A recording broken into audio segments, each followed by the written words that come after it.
Hi all. तो इस video में हम लोग देखेंगे इंसर्शन इन एबीएल ट्री। ठीक है, ये हमें कुछ एलिमेंट्स दिए हुए हैं, इसको हमें एक एबीएल ट्री में कन्वर्ट करना है। ठीक है, तो कैसे करेंगे? जैसे बाइनरी सर्च ट्री में करते थे, क्योंकि एबीएल ट्री एक बाइनरी सर्च ट्री है। ठीक, उसमें जैसे इंसर्शन करते थे इसमें भी बिल्कुल वैसे ही इंसर्शन करेंगे, लेकिन इसमें क्या होगा कि हर एक नोड के इंसर्शन के बाद बैलेंस फैक्टर चेक करेंगे। ठीक है, बैलेंस फैक्टर चेक करेंगे, और जैसे ही हमें किसी एक नोड का भी बैलेंस फैक्टर बिगड़ा हुआ मिला, बिगड़ा हुआ कहने का मतलब किसमें होना चाहिए था? -1, 0 और 1। अगर किसी भी नोट का बैलेंस फैक्टर इससे बाहर मिला तो फिर क्या करेंगे? उस पर हम क्या अप्लाई करेंगे? रोटेशन। उसको रोटेशन अप्लाई करेंगे और उसको बैलेंस करेंगे। रोटेशन के बारे में हम लोग ने पिछले वीडियो में बहुत ही डिटेल में पढ़ा था। इसमें इस रोटेशन का हम लोग एप्लीकेशन देखेंगे।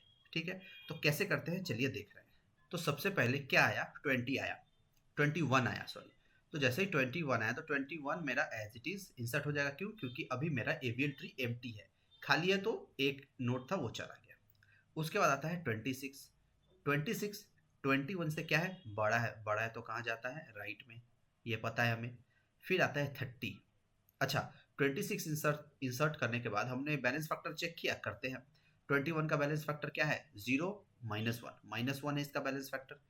उसी तरह 26 का बैलेंस फैक्टर क्या है? ये तो लीफ नोड है, लीफ नोड का क्या होता है? 0 होता है। तो अभी तक तो मेरा सब कुछ ठीक चल रहा है। 30 इंसर्ट करेंगे तो 30 कहाँ होगा? 21 से बड़ा है, 26 से बड़ा है। बड़ा है तो कहाँ जाएगा? यहाँ पे जाएगा। अब इसका बैलेंस फैक्टर चेक करते हैं। ठीक है, बैलेंस फैक्टर चेक करेंगे तो 21 का बैलेंस फैक्टर कितना है? सॉरी, 30 का नीचे से चेक करते हैं हमेशा। ठीक है, जैसे ही हम लोग जो नोड ऐड किए ना वहीं से हमेशा चेक करना चाहिए। ठीक है, 30 का बैलेंस फैक्टर क्या होता है? 0, लीफ नोड है। 26 का बैलेंस फैक्टर क्या होगा? यहाँ पे होगा कुछ नहीं, 0 -1, क्या होता है? -1। ठीक है, अभी भी रेंज में है। रेंज मेरा क्या है? -1, 0 और 1, यही मेरा रेंज है। 21 का देखते हैं। 21 का रेंज क्या है? सॉरी, 21 का बैलेंस फैक्टर क्या हुआ? 0, -2, -2। तो 30 के ऐड होते ही मेरा जो बैलेंस फैक्टर था वो बिगड़ गया। किसका बिगड़ा? यहाँ पे बहुत ध्यान देना। 30 के ऐड होते ही किसका बैलेंस फैक्टर बिगड़ा? 21 का बैलेंस फैक्टर बिगड़ा। ठीक है, 21 के रिस्पेक्ट में 30 मेरा कहाँ जाके स्टोर हुआ था? उसके राइट चाइल्ड के राइट सब ट्री में। कहाँ जाके स्टोर हुआ था? राइट चाइल्ड के राइट सब ट्री में। तो क्या हो गया? ये आर आर इम्बैलेंस हो गया। आर आर इम्बैलेंस में हम लोग क्या करते थे? उसको आर आर रोटेशन करते थे। ठीक है, लेकिन ये क्लियरली मतलब अगर वो रोटेशन हम ना भी देखने जाए तो यहाँ तो कम से कम ये तो पता चल रहा है ना कि राइट की तरफ झुका हुआ है, तो इसको क्या करना पड़ेगा? थोड़ा लेफ्ट की तरफ घुमा देना पड़ेगा। तो इसको क्या करेंगे? ऐसे रोटेट कर देंगे यहाँ से। ये रोटेट जब किए तो मेरा न्यू ट्री क्या बन के आया? न्यू ट्री मेरा बन के आया, यहाँ पे आ जाएगा 26। ठीक है, यहाँ पे आ जाएगा मेरा 21। क्लियरली समझ में आ रहा है यहाँ, और यहाँ आ जाएगा 30। ठीक है, अब अगर बैलेंस फैक्टर यहाँ चेक कर दो, सबका 0 0 0 आता है। तो 30 के ऐड करते ही मेरा किसी का बैलेंस फैक्टर बिगड़ा, फिर उसको हम सुधार दिए तो मेरा ट्री, नया ट्री ये बन के आया। ठीक है, इसमें सबका बैलेंस फैक्टर एकदम बैलेंस्ड है, 0 0 0 है। 0 0 0 है यानी कि बैलेंस फैक्टर के रेंज में है। ठीक है, अब आगे बढ़ते हैं। ठीक है, क्या आता है? 9। 9 आया। 9 26 से छोटा है, 21 से छोटा है। छोटा है तो कहाँ आता है? यहाँ पे आएगा। अब जैसे ही 9 जुड़ा, अब बैलेंस फैक्टर चेक करते हैं क्या हुआ। 9 का बैलेंस फैक्टर 0, क्यों? क्योंकि ये लीफ नोड है। 21 का बैलेंस फैक्टर क्या है? 1 -0 इज 1, अभी भी रेंज में है। 26 का बैलेंस फैक्टर क्या है? 2 -1, 1, तो वो भी रेंज में है। 30 का बैलेंस फैक्टर क्या है? 0, रेंज में है। ठीक है, अभी किसी का बैलेंस फैक्टर नहीं बिगड़ा है। अब आते हैं 4 पे। ठीक है, 4 कहाँ इंसर्ट होगा? 26 से छोटा है, 21 से छोटा है, 9 से छोटा है। छोटा छोटा छोटा छोटा कहाँ है? तो यहाँ पे आके चुप जाएगा। अब चलो सबका बैलेंस फैक्टर चेक करते हैं। तो 4 का बैलेंस फैक्टर क्या होगा? 0। और देखो, जो नोड मेरा ऐड होता है ना, जो नोड मेरा ऐड होता है, 4 ऐड हुआ ना, तो इस 4 के डायरेक्शन में ही ऐसे सीधे जाएंगे और सबका बैलेंस फैक्टर सबसे पहले चेक करेंगे।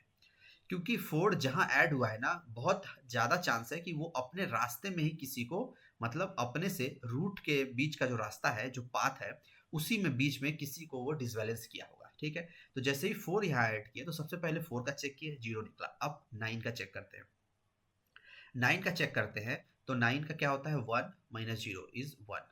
ठीक है, उसी तरह फिर 21 का चेक करते हैं। 21 का क्या हुआ? 21 का हुआ 2 -0 इज 2, बिगड़ गया। अच्छा ठीक है, फिर 26 का भी चेक करता हूँ। 26 का क्या है? 3 -1 यानी कि 2। तो किसका किसका बिगड़ा मेरा? अच्छा 330 का क्या है? 0। 21 का बिगड़ा और 26 का बिगड़ा। अब बोलोगे कि 2 का बिगड़ गया, मैं किसको सबसे पहले ट्रीट करूं?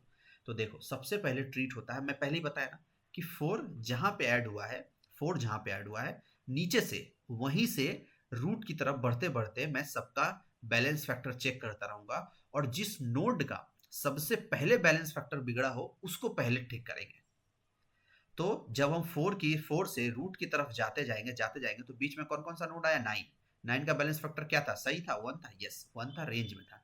उसके बाद कौन सा नोड आया? 21। 21 का बैलेंस फैक्टर क्या था? बिगड़ गया। तो 4 के ऐड होने के बाद सबसे पहले बैलेंस फैक्टर बिगड़ा किसका? 21 का। तो अब हम 21 के रिस्पेक्ट में हम लोग रोटेशन करेंगे, नॉट कि 26 के रिस्पेक्ट में। ठीक है, ये बात समझ में आई? ये आगे और क्लियर होगा।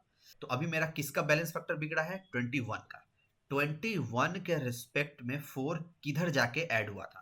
21 के रिस्पेक्ट में 4 मेरा लेफ्ट चाइल्ड के 21 के लेफ्ट चाइल्ड के लेफ्ट सब ट्री में जाके ऐड हुआ था। तो ये क्या हो गया? एल एल एल एल हो गया।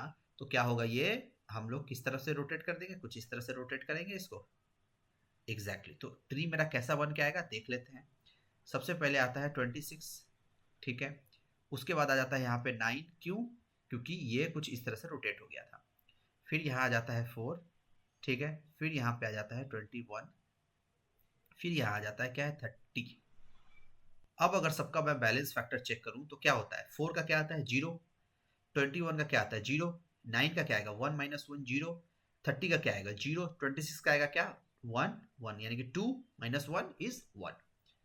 तो देखो 21 का जैसे ही मैंने बैलेंस फैक्टर सही किया, 26 का अपने आप हो गया कि नहीं हो गया? वही होता है। ठीक है, अभी आगे और देखेंगे और क्लियर होगा। ठीक है, 4 तक तो हमने इंसर्ट कर दिया था। अब आते हैं 14 में। ठीक है, 14 26 से छोटा है लेफ्ट में, 9 से बड़ा है राइट में, 21 से छोटा है कहाँ जाएगा? इसके लेफ्ट में जाएगा 14। अब ठीक है, फिर से बैलेंस फैक्टर चेक करते हैं। 4 का बैलेंस फैक्टर, अच्छा नहीं नहीं नहीं नहीं, बैलेंस फैक्टर कहाँ से चेक करना शुरू करेंगे? 14 ऐड हुआ ना, तो 14 से हम लोग उसी पाथ में जाएंगे टिल रूट तक। ठीक है, 14 से शुरू करेंगे और टिल रूट तक जाएंगे और उसी के बीच में देखेंगे किसी नोट का बिगड़ा है कि नहीं। तो 14 का क्या होता है? 0, विदाउट अ डाउट। 21 का क्या होता है? 21 का होगा 1 माइनस 0 इज 1। 9 का क्या होता है? 9 उसी पाथ में आता है, 9 का 1 2, 1 माइनस 2 इज माइनस 1। 26 का 1 2 3, क्या हुआ? 1 2 3, 3 माइनस 1, 3 माइनस 1 इज 2। तो देखो 14 के जुड़ने से 14 से लेके 26 क्या है? रूट। तो 14 से लेके रूट तक का हम लोग सिर्फ बैलेंस फैक्टर कैलकुलेट करेंगे। सबका करने का जरूरत नहीं है, क्योंकि ऐसा देखा गया है, ऐसा देखा गया है कि मोस्टली मतलब हमेशा हमेशा क्या होता है कि जो न्यू नोड आके जिस पाथ में जाके जुड़ता है वहां से लेके रूट तक का जो नोड आते हैं बीच में, उन्हीं में से किसी का बैलेंस फैक्टर बिगड़ता है। ठीक है, तो 14 यहाँ आके जुड़ा, तो 14 का पाथ कैलकुलेट करेंगे कहाँ तक? रूट तक, और उसके बीच में जितने नोड आएंगे सबका बैलेंस फैक्टर चेक करेंगे, उसी में से किसी का एक बैलेंस फैक्टर बिगड़ा होगा। तो 14 के ऐड करने से, यहाँ बहुत ध्यान देना, 14 के ऐड करने से किसका बैलेंस फैक्टर बिगड़ा? 26 का बैलेंस फैक्टर बिगड़ा। ये बात ध्यान रखना। ठीक है, तो क्या हुआ फिर से देखते हैं। 14 के ऐड होने से 26 का बैलेंस फैक्टर बिगड़ा। तो 26 के रिस्पेक्ट में 14 कहाँ जुड़ा हुआ था? 26 के रिस्पेक्ट में 14 जो है उसके लेफ्ट चाइल्ड के राइट सब ट्री में आके जुड़ा था। ये क्लियर समझ में आता है? फिर से एक बार मैं बताता हूँ। 14 के जुड़ने से 26 का बैलेंस फैक्टर बिगड़ गया था। अब बताओ कि 26 के रिस्पेक्ट में 14 कहाँ जाके जुड़ा था? 26 के रिस्पेक्ट में 14 जो है वो उसके लेफ्ट चाइल्ड के राइट सब ट्री में जाके जुड़ा था। ठीक है, तो हम लोग जब रोटेट करते हैं तो हम लोग किसको नोट को लेके रोटेट करेंगे? अब इसी 3 को लेके करेंगे। ठीक है, ये वाला आपको क्लियर होना चाहिए, क्योंकि यही ज्यादातर लोगों को कंफ्यूजन हो जाता है। ठीक है, अब इस तीनों को लेके रोटेट करेंगे, क्योंकि क्या होता है ना, देखो मैं फिर से एक बार यहाँ बता देता हूँ कि हम लोग जिस चाइल्ड का, कहने का मतलब है जिस नोड का बैलेंस फैक्टर बिगड़ता है ना, उससे सिर्फ 3 नोड देखते हैं। यहाँ से कौन सा 3 नोड, ये, एक ये और एक ये, इन्हीं तीनों नोड में हम लोग रोटेशन अप्लाई करते हैं। पर वो 3 नोड कैसे हम लोग डिटरमाइन करते हैं कि मेरा जो, जिसके वजह से मेरा बैलेंस फैक्टर बिगड़ा, वो किस डायरेक्शन में जाके ऐड हुआ था। तो इस केस में 14 मेरा 26 के रिस्पेक्टिव उसके लेफ्ट चाइल्ड के राइट सब ट्री में जाके जुड़ा था। तो जब ये वाला केस आता है, तो ये कौन सा केस आ गया, left right, left right imbalance आ गया। इसमें 2 रोटेशन होता था, पर मैंने कहा था कि 2 रोटेशन करने जाएंगे तो परेशान हो जाएंगे यहाँ पे। इसीलिए यहाँ पे हम लोग कौन सा ट्रिक अपनाएंगे, शॉर्टकट अपनाएंगे। शॉर्टकट क्या करता था, ऐसा रहता था हमें, तो क्या करते थे, इसको उठा के क्या करते थे, यहाँ डाल देते थे, और ये 26 कहाँ जाता था, राइट में जाता था। इसको कैसे करेंगे, नया ट्री बन के आएगा, तो देखो कौन सा उठ के गया ऊपर, 21 उठ के ऊपर चला गया, ठीक है। 26 कहाँ चला गया, राइट में चला गया। 26 राइट में चला गया। क्यों 26 राइट में चला गया, क्योंकि 26 21 से बड़ा था। बड़ा था तो कहाँ जाता है, राइट में जाता है। और 30 किससे जुड़ा हुआ था, 30 26 से जुड़ा हुआ था, तो वो तो एज इट इज अभी जुड़ा ही हुआ रहेगा। 9 किससे जुड़ा हुआ था, 9 रूट से ही जुड़ा हुआ था, 9 जहां था वहीं पे रहेगा। फिर 4 भी जहां था वहीं पे रहेगा। कौन गया, 14 को कहाँ जोड़ेंगे, देखो अब देखो 14 को कहाँ जोड़ेंगे, 14 को नॉर्मल जोड़ो ना यार। 14 क्या है, 21 से, 21 के कहाँ था, लेफ्ट में था ना, तो 21 के तो लेफ्ट में ही रहेगा, लेकिन 41 कहाँ जाएगा, यहाँ पे जाएगा। ये ऐसे हो गया। देखो देखो देखो देखो, ये वाला अभी क्लियर हुआ पूरा। ये वाला आगे और इंसर्ट करेंगे तो अभी और प्रॉब्लम आते रहेंगे, वहां और क्लियर हो जाएगा। तो यहाँ समझ में आया क्या हो गया, 21 जाके रूट पे बैठ गया। अब रूट पे बैठ गया तो 26 तो 21 से बड़ा है, बड़ा है तो कहाँ जाएगा, राइट में जाएगा। राइट में जाएगा तो ये एज इट इज रहेगा। 9 4 रूट से जुड़ा हुआ था, 9 4 एज इट इज रहेगा। 14 कहाँ जाता, ऐसे यहाँ पे जाता है, ठीक है। अब 14 मेरा इंसर्ट हो गया। अब मैं देखता हूँ 28 इंसर्ट होता है। आगे देखते रहेंगे और क्लियर होता रहेगा। 28 इंसर्ट हुआ। 28 कहाँ इंसर्ट होगा, 21 से बड़ा है, 26 से बड़ा है, 30 से छोटा है। छोटा है तो कहाँ जाएगा, यहाँ पे आएगा, ठीक है। अब देखो 28 कहाँ आके जुड़ा, यहाँ पे आके जुड़ा। तो यहां से शुरू करेंगे और इस पाथ को कैलकुलेट करेंगे। कौन सा पाथ में, जो रूट तक जाता हो, और इसके बीच में जितने नोड आते हैं सबका बैलेंस फैक्टर चेक करेंगे। ठीक है, देखते हैं क्या होता है। 28 का बैलेंस फैक्टर क्या है, 0। 30 का बैलेंस फैक्टर क्या है, 1, क्यों 1 माइनस 0। 26 का बैलेंस फैक्टर क्या है, 0 माइनस 2। 0 minus 2 is 2। तो जैसे ही 28 जुड़ा, उससे 28 से शुरू करेंगे और फिर रूट तक जाएंगे, और इस बीच में जिसका सबसे पहले बैलेंस फैक्टर बिगड़ा है उसको बैलेंस करेंगे। तो किसका बैलेंस फैक्टर बिगड़ा था, 26 का।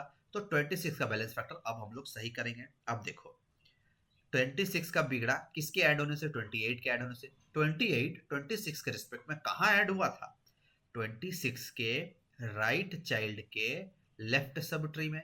कौन सा रोटेशन हुआ था, L R, sorry sorry sorry, ये हो गया आर एल। राइट चाइल्ड के लेफ्ट सब ट्री में, राइट चाइल्ड के लेफ्ट सब ट्री में जाके 28 ऐड हुआ था, इसीलिए 26 का जो बैलेंस फैक्टर था वो बिगड़ गया। ठीक है, अब यहाँ पे कैसे करते हैं, सेम 2 रोटेशन नहीं करने जाएंगे, एक ही रोटेशन करेंगे। कैसे, 28 उठ के यहाँ आ जाएगा, और 28 अगर उठ के यहाँ आएगा तो 26 28 से क्या है, छोटा है। छोटा है तो कहाँ जाएगा, लेफ्ट में जाएगा। तो मेरा ट्री कुछ इस तरह से बन के आएगा, ठीक है। 21 9 4 14, ये एकदम एज इट इज रहेगा। क्यों, क्योंकि इसका कुछ नहीं बिगड़ा था। उसके बाद जब यहाँ पे रोटेशन हम लोग अप्लाई कर देंगे तो क्या होगा, 28 यहाँ आ जाएगा, 26 यहाँ आ जाएगा, और 30 यहाँ आ जाएगा। अब अगर तुम देखोगे बैलेंस फैक्टर सबका चेक करोगे तो इसका भी 0 आता है, इसका भी 0 आता है, इसका भी 0, इसका भी 0, इसका भी 0, इसका भी 0, और इसका भी 0। सबका 0 0 0 0 आता है। तो क्या है, एकदम परफेक्टली बैलेंस्ड है अभी भी। तो क्या हो गया, 28 के ऐड होने तक मेरा जो ट्री था वो कुछ इस तरह से बन के आया था, परफेक्टली बैलेंस बन के आया था, ठीक है। अब इसके आगे का हम लोग करते हैं। तो अभी तक हमने 28 तक इंसर्ट कर दिया था, ठीक है। 28 तक कितने नोट थे, 1 2 3 4 5 6 7 नोट थे। यहाँ है 1 2 3 4 5 6 7, ठीक है। तो 28 तक हमने इंसर्ट कर दिया था। अब 28 के बाद इंसर्ट करते हैं, क्या आता है, 18। 18 आता है तो 18 कहाँ इंसर्ट होगा, 18 कहाँ इंसर्ट होगा, 18 21 से छोटा है तो कहाँ जाएगा, लेफ्ट में। 9 से बड़ा है तो कहाँ जाएगा, राइट में। 18 14 से क्या है, बड़ा है तो कहाँ जाएगा, राइट में, ऐसा ही ऐड होगा। तो देखो 18 कहाँ ऐड हुआ, यहाँ पे ऐड हुआ। अब किस किस का बैलेंस फैक्टर चेक करेंगे, 18 से रूट तक का जो पाथ है, ये वाला पाथ, ये जो पाथ है, इस पाथ में जो जो नोड आते हैं उसका बैलेंस फैक्टर चेक करेंगे, और उनमें से सबसे पहले जिसका बैलेंस फैक्टर बिगड़ा होगा उसको सही करेंगे। तो चेक करते हैं, 18 का क्या है 0, 14 का क्या है 1, सॉरी -1, 0 -1 -1, 9 का क्या है 1 1 -2, क्या होता है -1, इसका भी सही है। 21 का क्या है 1 2 3, 3 1 2, 3 -2, 3 -2 इज 1, तो 1, यानी कि क्या हुआ, अभी देखो यहाँ क्या हुआ, यहाँ पे ये हुआ कि 18 के ऐड होने से 18 से रूट तक का जो पाथ है उसके बीच में जितने भी नोड थे उसमें से किसी का भी बैलेंस फैक्टर नहीं बिगड़ा। अगर उसमें से किसी का बैलेंस फैक्टर नहीं बिगड़ा तो फिर किसी का भी बैलेंस फैक्टर नहीं बिगड़ा होगा। इसका 0 ही है, इसका भी 0 है, इसका भी 0 है, और इसका भी 0 है। ठीक है, तो इसका मतलब हुआ कि 18 के जुड़ने से मेरा किसी भी नोड पे कोई फर्क नहीं पड़ा, किसी भी नोड का बैलेंस फैक्टर नहीं बिगड़ा। तो 18 के ऐड होने से कोई बिगड़ा नहीं, तो रोटेशन होगा नहीं। अब आगे बढ़ते हैं, 15 का करते हैं। 15 कहाँ जाएगा, 15 21 से छोटा है लेफ्ट में, 9 से बड़ा है राइट में, 14 से बड़ा है राइट में, 18 से छोटा है तो कहाँ जाएगा, यहाँ पे जाएगा। अब फिर से बैलेंस फैक्टर कैलकुलेट करेंगे। अच्छा, बैलेंस फैक्टर अब किसका किसका कैलकुलेट होना चाहिए, 15 से लेके 15 का पाथ जो पूरा रूट तक जाता हो। ठीक है, मतलब ये इस पाथ पे जो भी मेरा जो भी नोड आएगा उसका सिर्फ बैलेंस फैक्टर चेक करेंगे, और उनमें से जिसका पहले बैलेंस फैक्टर बिगड़ा होगा उसको सही करेंगे। देखते हैं, इसका क्या है 0, 18 का क्या है 1 1, 14 का क्या है 14 का है इधर 0 -1, 0 -1 नहीं -2, क्योंकि यहाँ पे 1 2 2 है, क्या आता है -2, -2 आया, यानी कि किसका बिगड़ा, 14 का बिगड़ा। सबसे पहले 14 का ही बिगड़ा ना इस पाथ पे, तो इस पाथ पे सबसे पहले बिगड़ा 14 का। अच्छा, 14 के रिस्पेक्ट में 15 कहाँ जाके जुड़ा था, 14 के रिस्पेक्ट में 15 उसके राइट चाइल्ड के लेफ्ट सब ट्री में जुड़ा था, राइट चाइल्ड के लेफ्ट सब ट्री में जुड़ा हुआ था। सिंपल, कैसे करेंगे, 15 को यहाँ ऊपर लेके आएंगे और 14 कहाँ चला जाएगा, यहाँ चला जाएगा। तो ये मेरा ट्री दोबारा कैसा बन के आया 21। तो क्या होगा यहाँ पे जो होगा मेरा 15 यहाँ आ जाएगा। ठीक है, 14 चूंकि छोटा है 15 से यहाँ आ जाएगा, और 18 यहाँ आ जाएगा। ठीक है, और बाकी मेरा एज इट इज रहेगा। अब अगर बैलेंस फैक्टर किसी का चेक किया जाए, देखना सबका सही होगा। कैसे होगा, क्योंकि हमने जो नोट था ना उसको सही करने से सबका सही हो जाता है। देखते हैं कैसे करते हैं, 14 का 0, 18 का 0, 15 का 0, 28 का 0, 26 का 0, 30 का 0, 4 का भी 0 ही था, 9 का 1 2 1 -1 हो गया, 21 का 1 2 3 1 2, 3 -1 इज 1। अभी तक बैलेंस है, पूरा बैलेंस है, कोई दिक्कत वाली बात नहीं है। ठीक है, 15 हो गया। अब 10 का देखते हैं, 10 21 से छोटा है तो लेफ्ट में, 9 से बड़ा है तो राइट में, 15 से छोटा है तो लेफ्ट में, 14 से छोटा है तो यहाँ पे आ जाएगा। अब बताओ किसका किसका बैलेंस फैक्टर चेक होना चाहिए, बैलेंस फैक्टर चेक होना चाहिए, 10 जुड़ा है तो 10 से ये पाथ, ये और ये, यहाँ से शुरू करेंगे। ये जो पाथ है पूरा रूट तक का पाथ है, उसके बीच में जो जो नोड आया है उनका बैलेंस फैक्टर चेक करेंगे। 10 का क्या है बैलेंस फैक्टर 0, 14 का बैलेंस फैक्टर क्या है 1 1 -0 इज 1, 15 का बैलेंस फैक्टर क्या है 1 2 2 -1 क्या आता है 1। ठीक है, 9 का बैलेंस फैक्टर क्या है, 9 का बैलेंस फैक्टर है 1, यहाँ पे क्या है 1 2 3, 1 -3 क्या आता है -2। देखो ये बहुत समझने वाली बात है, यहाँ पे 10 के जुड़ने से किसका बैलेंस फैक्टर बिगड़ा, 9 का बिगड़ा। 10 के जुड़ने से बैलेंस फैक्टर किसका बिगड़ा, 9 का बिगड़ा। अब देखो, अब 9 के रिस्पेक्ट में 10, 9 के रिस्पेक्ट में 10 कहाँ जाके जुड़ा था, 9 के रिस्पेक्ट में 10 जुड़ा था उसके राइट चाइल्ड के लेफ्ट सब ट्री में। कहाँ जुड़ा था, राइट चाइल्ड के लेफ्ट सब ट्री में। ठीक है, ये वाला बात समझ में आता है, यानी कि 10 जुड़ा था कहाँ, 9 के राइट चाइल्ड के लेफ्ट सब ट्री में जाके जुड़ा था। तो किसके किसके बीच में रोटेशन होगा, इस तीनों के बीच में रोटेशन होगा। ठीक है, ये रहा, इन तीनों के बीच में रोटेशन होगा इस तरह से कुछ। ठीक है, अब बताओ रोटेशन कैसा होगा, कौन सा हुआ, आर एल हुआ, आर एल हुआ, तो अब उससे हमको फर्क नहीं पड़ता कि दो रोटेशन करना, एक ही रोटेशन होगा। कैसे होगा, 14 उठ के कहाँ जाएगा, यहाँ पे जाएगा, 14 उठ के कहाँ जाएगा, 9 पे जाएगा, और 9 14 से छोटा है तो कहाँ जाएगा, उसके लेफ्ट में जाएगा। कैसे होता है ये देखते हैं। देखो यहाँ पे क्या था, 14 उठ के कहाँ जाना था, 9 पे जाना था, 14 उठ के यहाँ पे आ गया, तो जब 14 उठ के आएगा तो 9 कहाँ जाएगा, इसके लेफ्ट में जाएगा, 9 यहाँ एज इट इज है, तो 4 भी मेरा एज इट इज रहेगा, ठीक है, ठीक है। तो जब 14 यहाँ गया तो 15 मेरा जैसे था वैसे ही रहने वाला है, 18 भी मेरा जैसे था वैसे ही रहने वाला है। अब देखो कौन सा बिगड़ा, 10, 10 14 के किस में था, लेफ्ट चाइल्ड में था, तो लेफ्ट चाइल्ड में जाएंगे तो लेफ्ट चाइल्ड में यहाँ पे 10 आ जाएगा। नंबर देख के लग रहा है ना 10 यहीं पे आना चाहिए, वो प्रैक्टिस करते रहोगे तो आपको पता चल जाएगा कि एक्चुअली में चीज जाएगी कहाँ पे, ठीक है। अब अगर किसी का बैलेंस फैक्टर चेक करेंगे तो देखना सबका बैलेंस फैक्टर सही हो, कैसे, 4 का 0, 10 का 0, 9 का 0, 18 का 0, 15 का -1, 28 का 0, 26 का 0, 30 का 0, 21 का 0, 14 का चेक करेंगे तो क्या होगा, 1 2 1 2 0, पूरा balance factor as it is है, ठीक है ना, कोई दिक्कत ही नहीं हुआ। तो उम्मीद है ये आपको समझ में आया होगा, ठीक है। अब 3 नोड और बचते हैं, उसको इंसर्ट, देखो 3 नोड जो बचे ना, ये मेरा 3 नोड है, ये मेरा ट्री है, इस 3 नोड को कहाँ इंसर्ट करना है, इसमें इंसर्ट करना है, ठीक है। तो इसको 3 नोड को आप एक बार इंसर्ट करो, इंसर्ट करने का कोशिश करो, रोटेशन करो, और देखो कि आपका फाइनल ट्री मेरे फाइनल ट्री से मैच करता है कि नहीं, ठीक है। वीडियो को यहाँ पॉज करो और ट्राई करो, उम्मीद है आपने इसको ट्राई किया होगा। अब चलो मैं देखता हूँ क्या करना है। दो दो को कहाँ पे इंसर्ट करने हैं, दो देखो 21 से छोटा है, 14 से छोटा है, 9 से छोटा है, 4 से छोटा है, तो कहाँ जाएगा, दो यहाँ पे जाएगा, ठीक है। अब देखो अब किसका किसका बैलेंस फैक्टर चेक होगा, दो से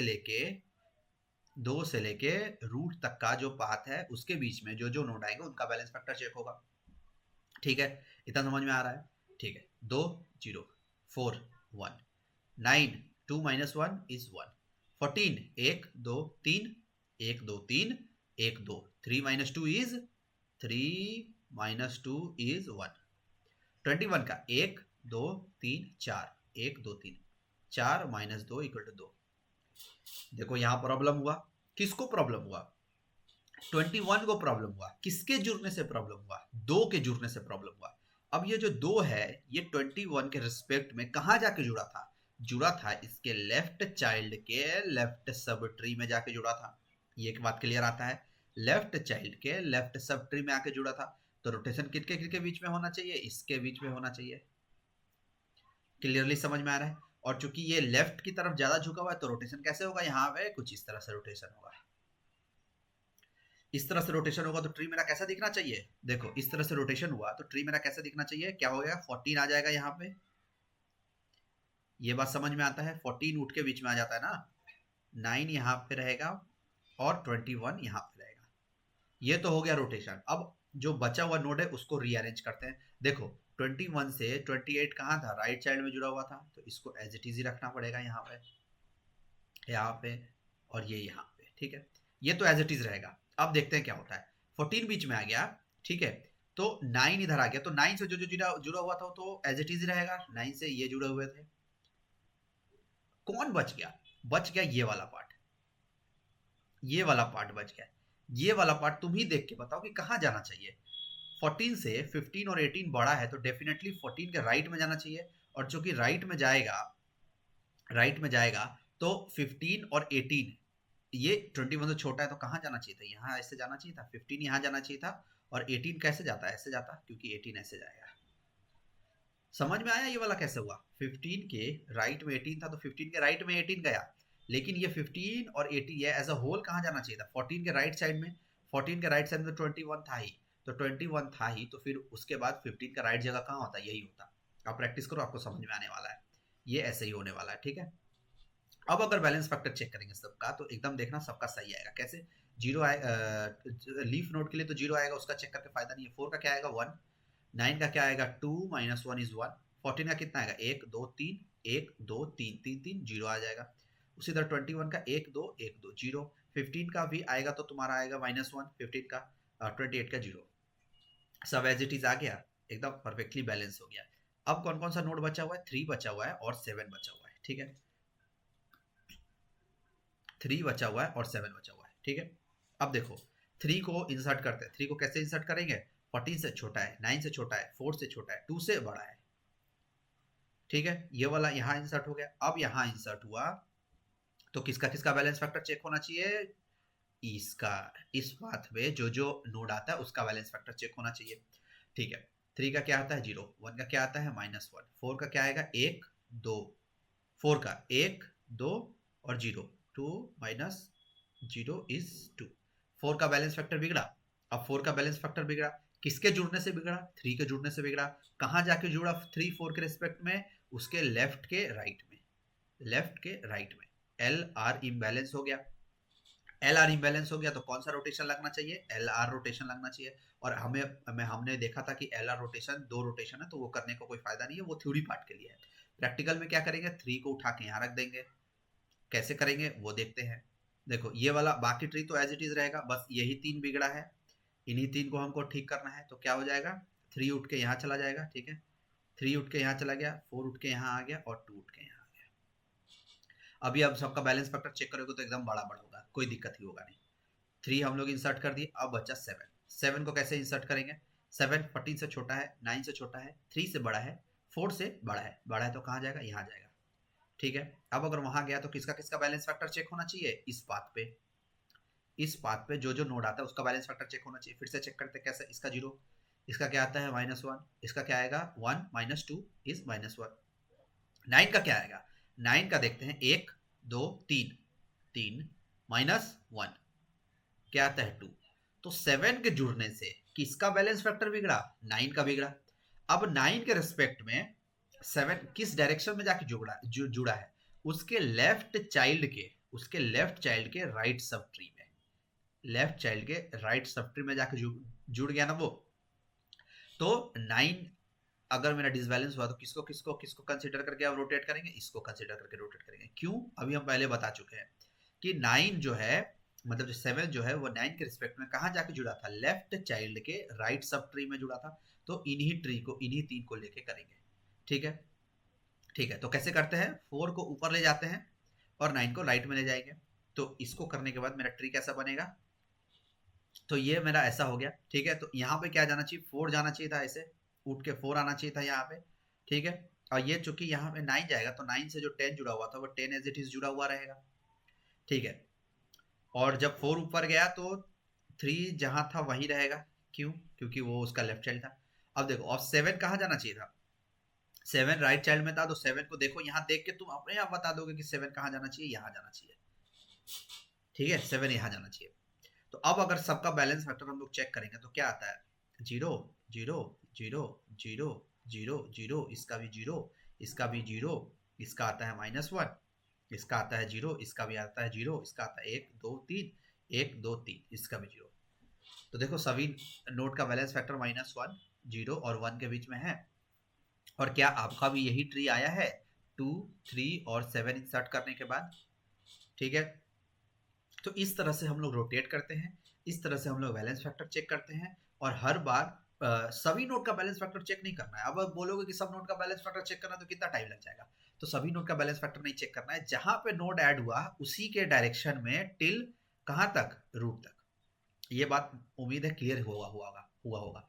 और जिसका बैलेंस फैक्टर बिगड़ा है ना, उसका उस नोड को लेंगे और उस डायरेक्शन में, जिस डायरेक्शन में वो ऐड हुआ था उस डायरेक्शन में 2 नोड और ले लेंगे। ऐसे जैसे 9 के 7 के ऐड होने से 9 का बिगड़ा था ना, तो 9 के रिस्पेक्ट में 7 कहाँ ऐड हुआ था? उसके लेफ्ट के राइट में ऐड हुआ था। इसीलिए लेफ्ट का एक ये वाला ले लिए और राइट का एक ये वाला ले लिए, और इन तीनों को लेके एक रोटेशन परफॉर्म कर दिए और उसको ऐसे करके ऐड कर दिए।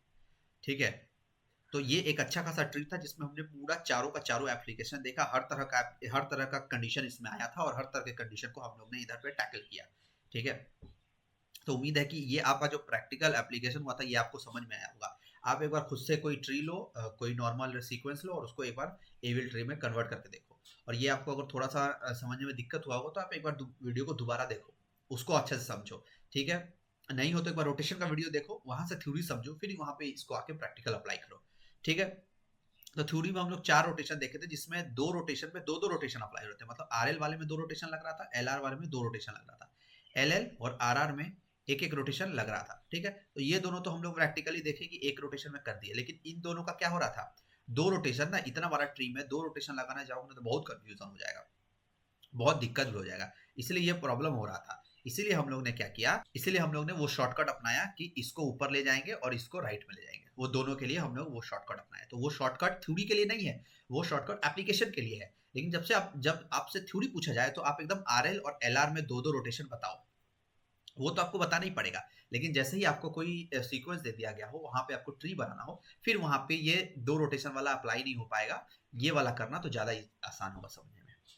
तो उम्मीद है ये पूरा एग्जांपल आपको अच्छे तरह से समझ में आया होगा, आपको एवियल ट्री में कैसे क्रिएट करते हैं, कैसे रोटेट करते हैं, कैसे उसका बैलेंस फैक्टर चेक करते हैं, ये सारा समझ में आया होगा। तो इस वीडियो में इतना ही, मिलते हैं नेक्स्ट वीडियो में, तब तक के लिए थैंक यू।